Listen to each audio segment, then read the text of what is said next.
lands form the starting point of all wealth.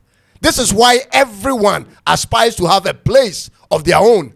The population will continue to increase and expand, but land size will forever remain the same, ladies and gentlemen. Therefore, once you lose your land, you've lost your very source of wealth. It is out of the land we have the precious minerals and crude oil and crops. It is what contains the animals and the infrastructure that we live in. Therefore, when you lose the land, you've already literally given out the potential of your precious minerals and oil and crop farming and animal farming and all of that. You've lost it. You have given up your foundation to put up the infrastructure that will generate wealth for you and your family in the future. In every society where this is the case, like with the Red Indians of America and the indigenous people of Australia and New Zealand, the local people, the indigenous people who have been conquered and have lost their lands are rendered impoverished.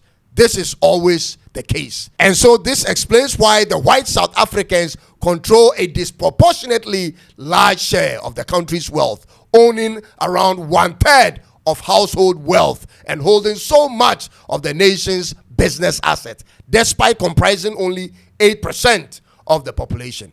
Through military force and economic marginalization, white South Africa today dominates in everything. The black poverty ratio is 64%, whereas the poverty ratio of white South Africans is at 1%. Therefore, without any fear in my mind, ladies and gentlemen, I would dare to say this.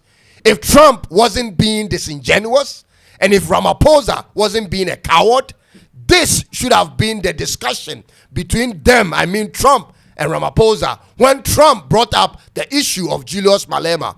Ramaphosa should have turned the question back on Trump and asked him what he will do if his homelands were taken by foreigners, ladies and gentlemen. I don't know whether he was overwhelmed by the White House or the media or the personality of Trump, but at least he could have asked Trump to put those fake photos aside of the killings of white South Africans, because it could have been randomly downloaded from the internet, even though there is a high crime rate in South Africa.